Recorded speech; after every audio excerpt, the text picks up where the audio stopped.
अस्सलामुअलैकुम, क्या हाल है आप सबके। मैं उम्मीद करती हूँ आप सब बिल्कुल ठीक हैं। तो पिछले 2-3 दिनों से मैं सोच रही थी कि मैं जो अपनी बालकनी की क्लीनिंग करूँगी, तो बालकनी की क्लीनिंग करना बहुत ही डिफ़िकल्ट टास्क है। यहाँ पर ये झूला वगैरह जो स्विंग है निकालना पड़ेगा।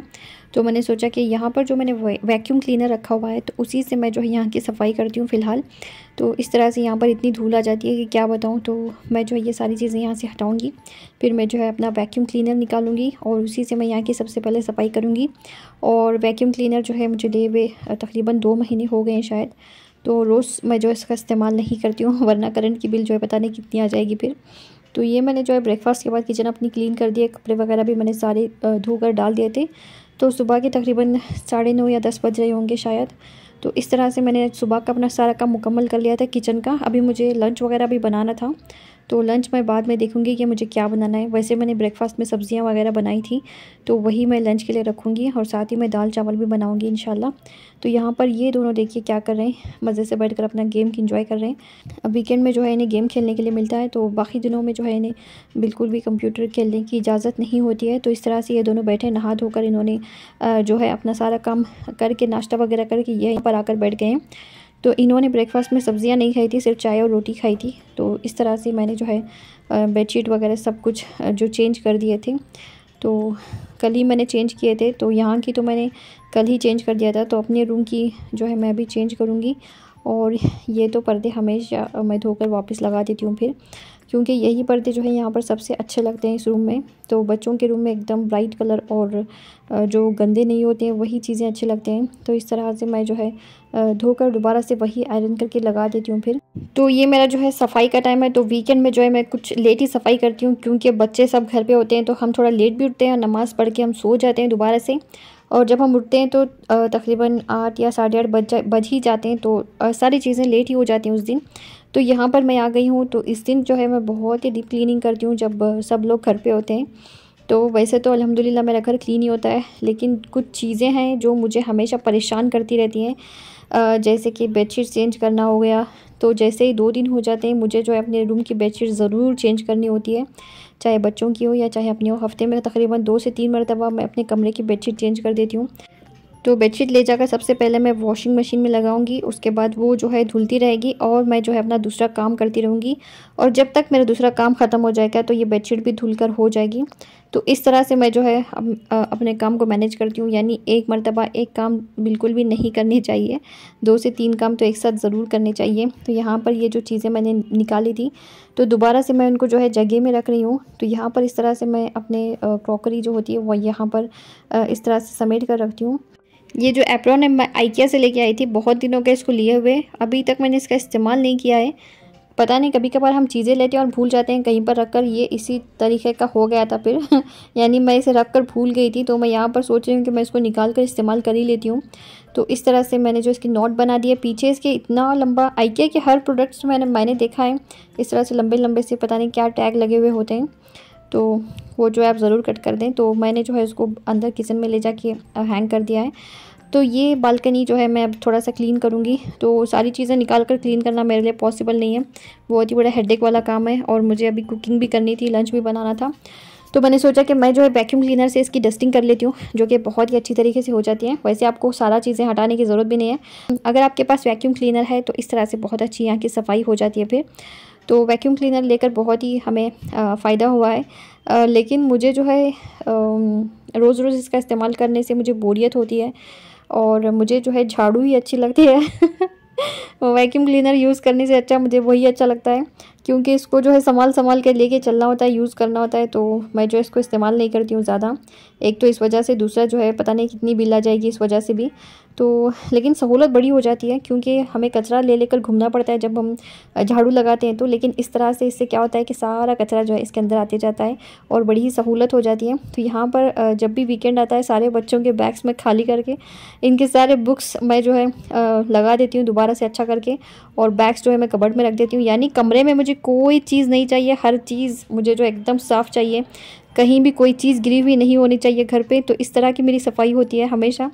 पता नहीं मुझे इतना सफाई करने का जो भूत सवार होता है मेरे सर पे, वो कब ख़त्म होगा या फिर थोड़ा सा कम हो जाना चाहिए उसको, क्योंकि मैं पूरा दिन कुछ ना कुछ ज़रूर करती रहती हूँ, बिल्कुल भी मैं बैठती नहीं हूँ। अगर मुझे बैठना होता है तो मेरे दिमाग में यही चलते रहता है कि हाँ वहाँ पर वो चीज़ गिरी हुई है, या मुझे वो करना है, या मुझे ये करना है, अभी मेरा ये काम रहता है, तो हमेशा मेरे दिमाग में यही कुछ चलते रहता है। तो इतना भी जो है मुझे लगता है कि इंसान को सफाई पसंद नहीं होना चाहिए तो मुझे कुछ ज़्यादा ही है। तो यहाँ पर देखिए मैं सारी चीज़ें हटाती हूँ, झटकती हूँ बहुत अच्छी तरीके से।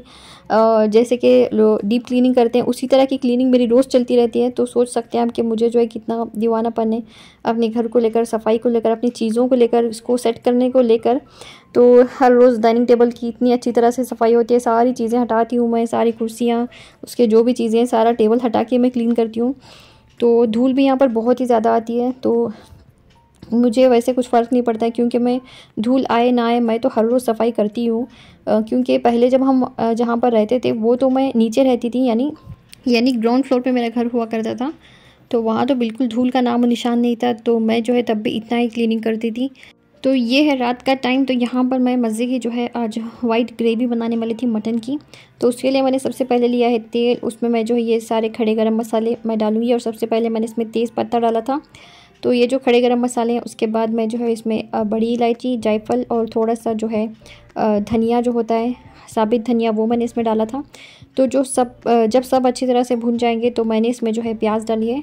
तो प्याज जो है मैंने एक बड़े साइज़ की ली थी। तो इस तरह से मैं इसको अच्छी तरह से सॉफ़्ट कर लूँगी। जब ये थोड़ा सा इस तरह से सॉफ़्ट हो जाएगी तब हम जो है अपना इसमें मटन डालेंगे। तो सुबह में जैसे कि मैंने मटन में पानी डाल कर रखा था, क्योंकि मैं जो है इनके पार्ट्स बनाकर फ्रीज़ कर देती हूँ फिर, और 1 हफ़्ता तक ये जो है बहुत ही अच्छा रहता है। तो इस तरह से जो है हर चीज़ की पैकेट्स बना के मैं फ्रीज़र में रख देती हूँ। तो यहाँ पर मैंने इसको निकाल लिया था फिर, और उसके बाद देखिए यहाँ पर मैंने इसको प्याज में डाल दिया है। तो मैं इसको सबसे पहले अच्छी तरह से उसकी भुनाई करूँगी। और ये देखिए यहाँ पर मैंने उसके लिए पेस्ट बनाने के लिए कुछ चीज़ें ली हैं, जिसमें है काजू बादाम, और इसमें जो है मैं प्याज डालूँगी। और इन सब चीज़ों को मैं अच्छी तरह से उबाल लूँगी, जिससे कि जो बादाम के छिलके हैं वो निकल जाने चाहिए। तो इतनी हद तक मैं इसको उबालूँगी। उसके बाद मैं जो है इनका बारीक सा पेस्ट बना लूँगी। तो ये देखिए यहाँ पर जो है मैंने मटन को अच्छी तरह से भून लिया है, और साथ ही मैंने इसमें अदरक लहसुन का पेस्ट डालकर भी मैं इसको अच्छी तरह से भून लूँगी। तो यहाँ पर नमक मैंने इसमें नहीं डाला था अभी तक, तो वो मैंने डाल दिया है। साथ ही हरा धनिया पाउडर मैंने इसमें डाला है, और उसके साथ ही मैंने इसमें ब्लैक पेपर पाउडर जो होता है वो डाला है। और फिर से मैं इसकी अच्छी तरह से भुनाई करूँगी। और जब इस तरह से इसमें से तेल निकलने लगेगा, हम जो है इसमें दही डालेंगे। तो तकरीबन मैंने यहाँ पर ½ kg मटन लिया था, तो उसी के हिसाब से मैंने इसमें ½ कप दही का शामिल कर दिया है। तो दही को मैंने एक मरतबा मिक्सी में डालकर चला लिया था, ताकि इसमें जो है वो दही फट ना जाए। फिर जाकर देखिए माशाल्लाह से किस तरह से बेहतरीन तरीके से इसका जो है तेल निकल कर आया है, और दही भी बहुत अच्छी तरह से पक गया है।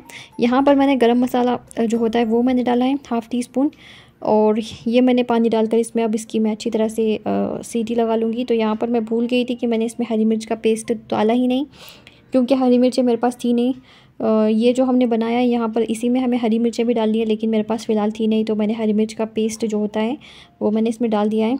तो ये देखिए इसका पानी जो अच्छी तरह से सूख गया था। तो आप जो है जितनी मर्ज़ी चाहे बादाम लें, काजू लें, प्याज लें, जितना आपको पेस्ट बनाना है, जितना आपको ग्रेवी बनानी है, उसी हिसाब से आप जो है इस तरह से चीज़ें लेकर उसको पीस लें। तो यहाँ पर मैंने जो है सारा पेस्ट उसमें शामिल नहीं किया था, बल्कि मैंने आधा डाला था और आधा मैंने उठाकर फ्रिज में रख दिया था। तो नेक्स्ट डे मैंने उसका इस्तेमाल किया था फिर, क्योंकि हमें जो है इसी तरह की ग्रेवी अच्छी लगती है। जैसे कि ये जो है अभी फ़िलहाल ये बहुत ही बेहतरीन है, इससे भी हम खा सकते हैं, लेकिन चूँकि मैंने वाइट ग्रेवी बनानी थी तो इस तरह से मैंने इसमें ये पेस्ट शामिल कर दिया है। तो जब मैंने इसको शामिल कर दिया था तो मैंने ढककर छोड़ दिया था, और यहाँ पर मैंने इसमें कड़ी पत्ते का मज़े का तड़का लगा दिया है तेल में। कड़ी पत्ता डालकर मैंने इस तरह से इसको कड़का लिया था, और उसके बाद मैं इसको ढककर छोड़ दूँगी ताकि कड़ी पत्ते का टेस्ट जो है अच्छी तरह से ग्रेवी में आ जाए। तो ढककर छोड़ने के बाद मैं इसको 1 मरतबा 2 मरतबा ज़रूर चलाऊँगी, क्योंकि हमने इसमें काजू डाला है। तो जैसे कि आपको पता है काजू जो है नीचे जाकर चिपक जाएगा फिर, तो बिल्कुल भी हमें इसे छोड़ना नहीं है, बीच बीच में ज़रूर चम्मच भी चलाते रहना है। और जब हम इसको स्लो फ्लेम पे पकाएंगे तो इस तरह से इसमें से जो है ऑयल निकल कर बाहर आ जाएगा। तो ये था आज का हमारा डिनर। चावल मैंने जो है थोड़े से हल्के से बघार कर बनाए थे। तो माशाल्लाह से बहुत ही मज़े की बनी थी। आप लोग भी ज़रूर ट्राई करें। और इस तरह से आज का मैं अपने वीडियो का इख्तिताम करती हूँ। तो आज का आपको मेरा ये वीडियो कैसा लगा ज़रूर बताइएगा। अपनी दुआओं में याद रखिए, लाइक शेयर और सब्सक्राइब भी ज़रूर कीजिए। अल्लाह आप सबको सेहत और तंदुरुस्ती दे, हर बलाएं आफत और मुसीबतों से बचाएं। आमीन सुम्मा आमीन। अस्सलामु अलैकुम।